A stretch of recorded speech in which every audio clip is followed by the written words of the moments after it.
A lot of us thought this weapon was going to be garbage. An exotic trace rifle in the heavy slot that burns down shields? Okay.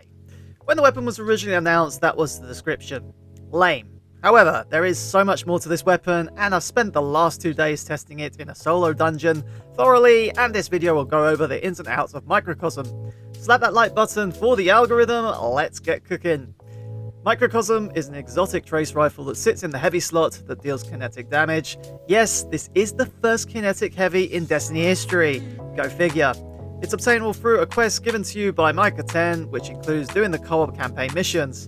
Its primary uses are as follows: burning shields, but also has a super synergy perk that grants super energy on kill, similar to the Thresh perk, and upon popping a super, the weapon gains a significant damage bonus for a very decent long period of time.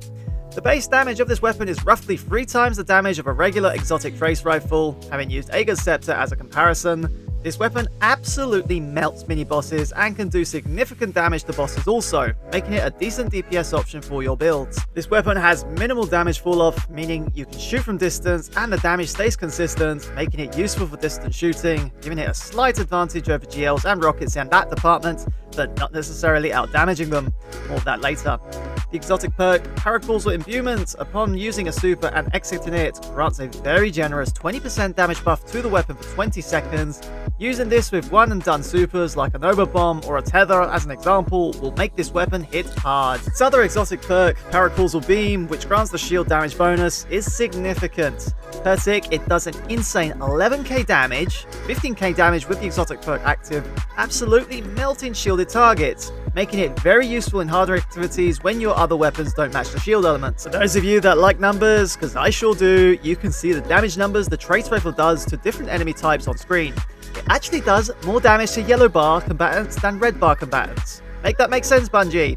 But that's not the best part. The 20% buff the exotic perk grants stacks with the likes of Radiant, Surges, and Weaken, meaning the weapon damage potential can go up to 100% when using prismatic builds, being able to combine the Weaken effect of Tether, Radiant Melee, the exotic perk, and free kinetic surge mods, doing massive damage numbers per tick, granted that Radiant doesn't last very long on prismatic builds. Its ammo economy is also relatively healthy thanks to its 120 magazine and an extra 2 mags in reserve without reserve mods, and of course, it works with Cenotaph Warlocks, being able to load up from reserves for continuous fire as well as marking targets for allies.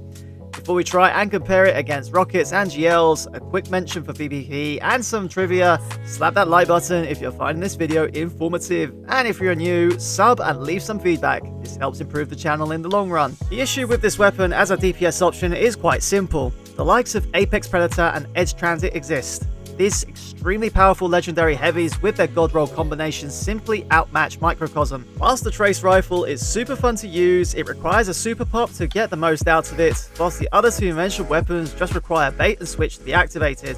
Don't get me wrong, this weapon is everyone's dream power laser, but falls off short in the DPS hierarchy.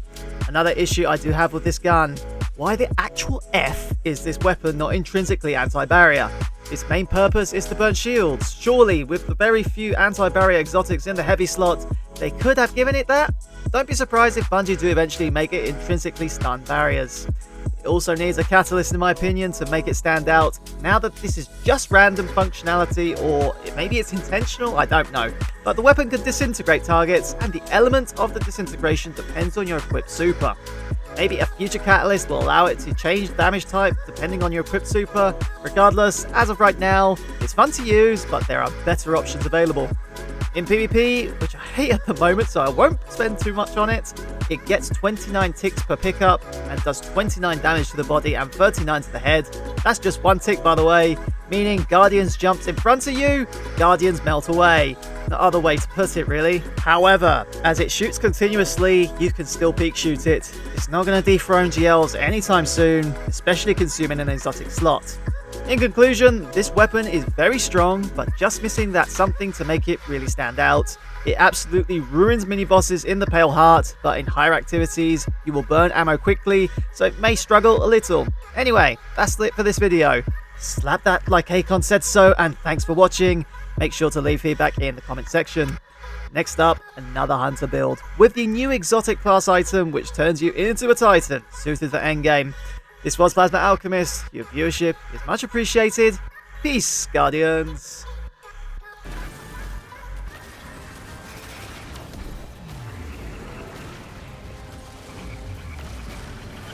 Fight forever, Guardian!